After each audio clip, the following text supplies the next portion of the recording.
Whew. Sure is a hot one today. Ah, much better.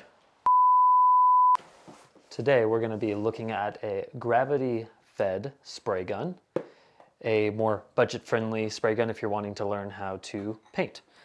Now before I open this, I want you to know that I used to be a professional painter and I've tried many spray guns and I've had some of the most expensive ones because I did it as a profession. So I am a professional and we'll be looking at this in a professional standpoint. All right, let's get into it. All right, so first things first, we have our regulator. So this is what regulates the air pressure, so you know what air pressure you're using. And this is measured on the outside, red PSI, and then you have KPA in blue on the inside.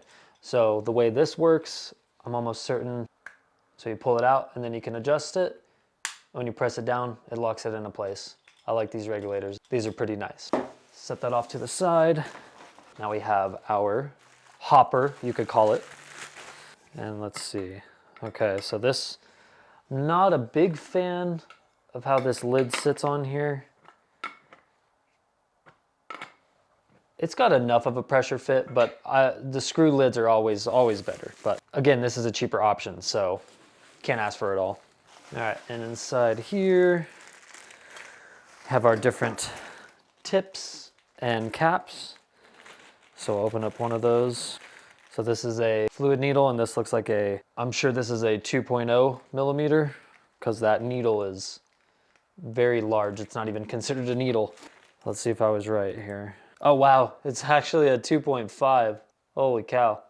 I've never used a 2.5. I've actually never gone over a 1.8. But basically what that means is it's the size of the orifice right there. So that's a 2.5 millimeter orifice right there. So if you're using very thick paint, you're gonna wanna use this, because that thick paint is not gonna make it through those smaller orifices, but it's not gonna atomize as good, and I'll explain more about atomization later. Let's see what we got in this one. This one is a 1.7, so getting a little bit tighter. The third one here, let's see which one this one is. Then we have a 2.0. And whenever you switch these out, you need to switch the needle, the nozzle, and the nozzle tip. Got our instructions here and how this one specifically is put together, and this looks like a different unit with the plastic and the actual screw-on lid, which I'd prefer, but that's all right. And I already know how all of this works, so I don't actually need to use these instructions. Got a tool to take it apart, a little cleaner brush, which is nice, and then a couple of air fittings. All right, and last but not least, we have the spray gun. All right, so it comes in this nice little blue color, and it looks like it already has one installed, and it has the 1.4.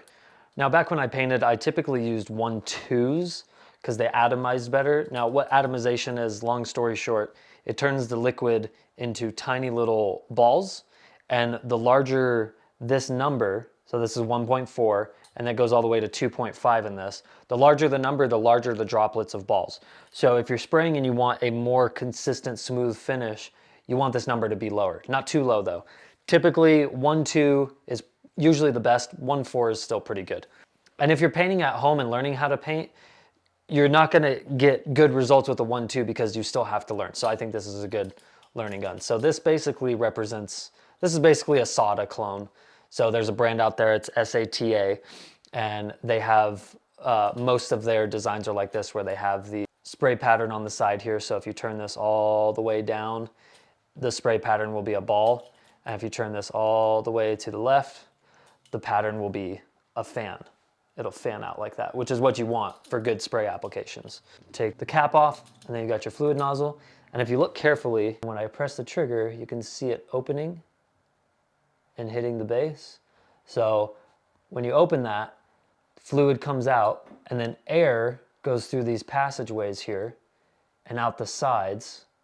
And while that fluid's coming out, air is blowing this way and this way, so it's creating a stream. So wherever this is pointed, you'll have a fan going this way because the air is blasting the sides like that. So that's basically how it works. So overall quality, it's okay. There's a few little things there like that. that wasn't cleaned up very nicely. The blue isn't extremely consistent. They didn't coat it as much. It seems a little transparent. Blues are usually like that.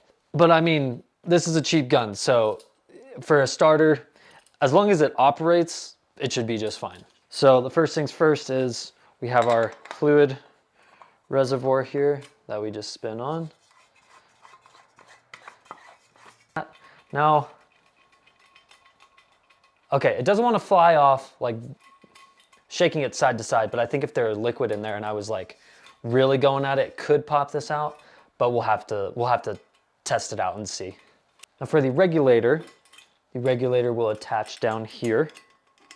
So we got that's lined up with that. And now we get our 1/4 MPT fitting. This is just standard. Any air hose you get from Harbor Freight or whatever, it'll be the same one. And then we'll attach that to the bottom here. And now our paint gun's ready. Now we just got to add the paint and learn how to spray.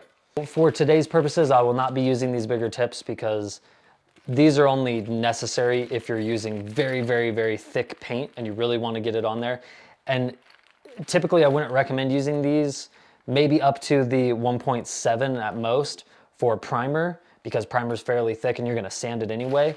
But for spraying and having a good consistent finish, you want at least a 1.4 down to a 1.2 or 1.0 in some circumstances. But typically 1.2 to 1.4 is just fine. So we'll leave the fluid nozzle that's already in there. Now typically when I was painting, I would make this so I could easily remove it, because when you'd clean out the gun, you'd use lacquer thinner, and you wouldn't want lacquer thinner to go through and damage your regulator. So we're only gonna put Teflon tape on this connection because this one shouldn't come off. So a lot of people don't know how to install Teflon tape right. I'm gonna show you how to do it right today. So the first thing you wanna think about is whatever you're putting on the thread, you're tightening it this way. You want the tape to be applied that way, right? So we're going to go clockwise if we're facing this way. All right, so we're gonna go clockwise.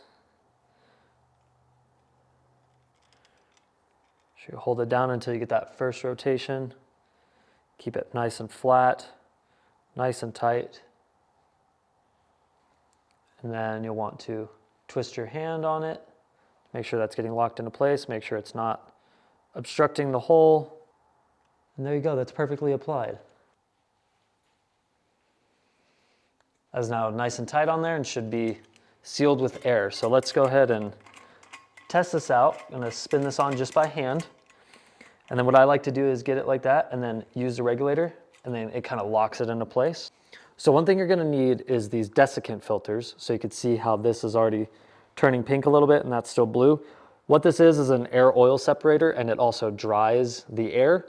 You want one of these. I do it in line with my setup at my house, but typically you want it right where the gun's at. You never want oily, wet air in your system, especially if you're painting stuff. So I can link one of these in the description below so you know what you need.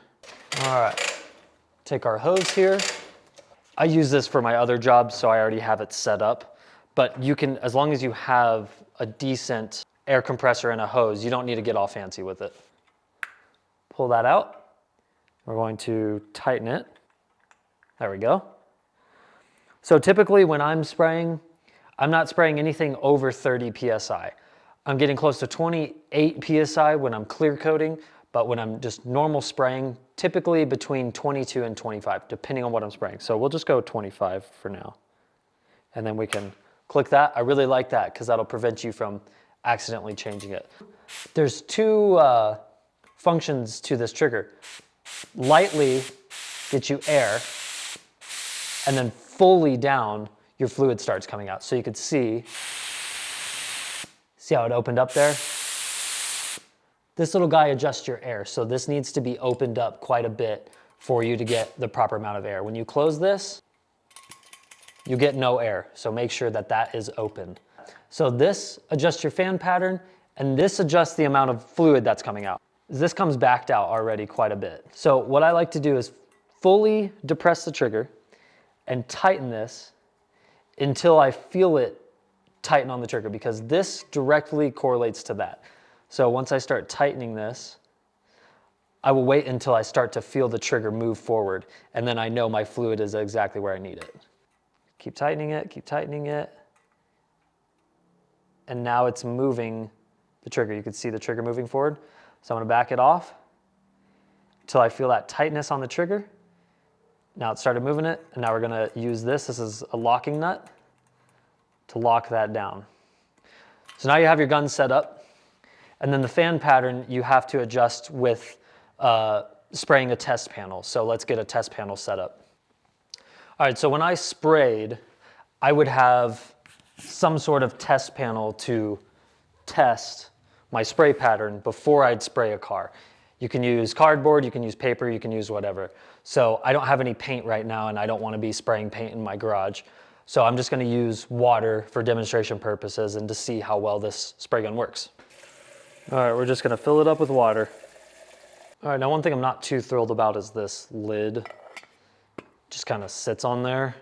So I'm sure it's going to leak. Yeah, so I don't particularly like this cup. So I think there's another option on the site, and I'll link it below, where you can get a plastic with a twist top. So it's all nice and tight. But also, water's very thin. If you're using thick paint, it's probably not going to come out. So just for demonstration purposes, see what we're doing. All right, so what we're going to see.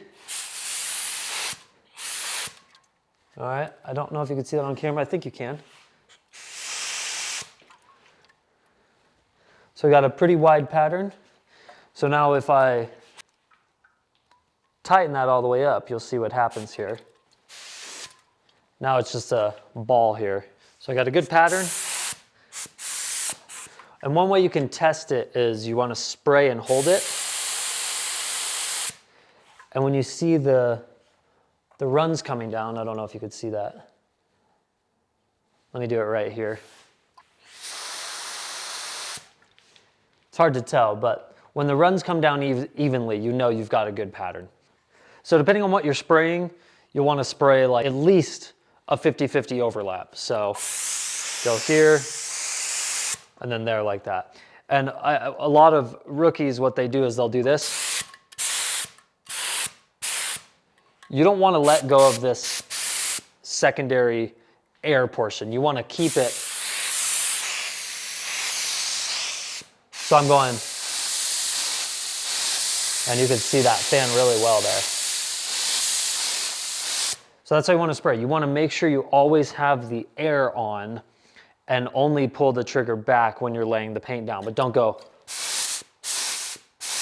because that upsets the air movement and that'll get more dirt on your vehicles. So typically I like to spray a little bit more than a 50% overlap. So I'll usually be like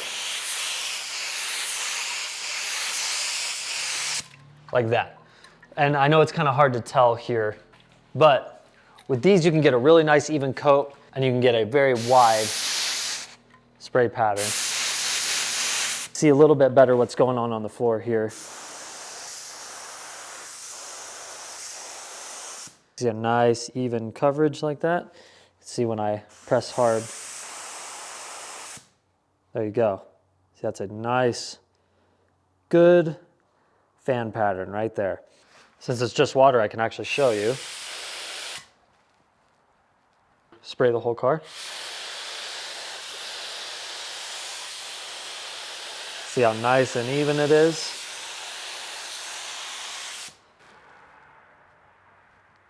Now we're nice and coated, except the spot where I overdid it. My car's dirty, so it's okay, but before I run out of air or water. See, it's nicely coated. Now, like I said, I was a professional painter, so this unit isn't like amazing, but I spent multiple hundreds and into the thousands of dollars for my spray guns. But for a normal hobbyist, this is all you need. It works the exact way as all the other ones. Yeah, it's cheaper quality build, but the thing is unless you're a professional, you don't need those high quality spray guns. This is something for everybody. It's very affordable, and if you're wanting to get your feet wet and actually try spraying with a proper spray gun, as long as you have all the other equipment, why not? Why not give it a shot? So I'll leave a link for this in the description below if you want to pick up one. And if you would like for me to do another video like teaching you how to spray and go more in depth, just leave a comment below.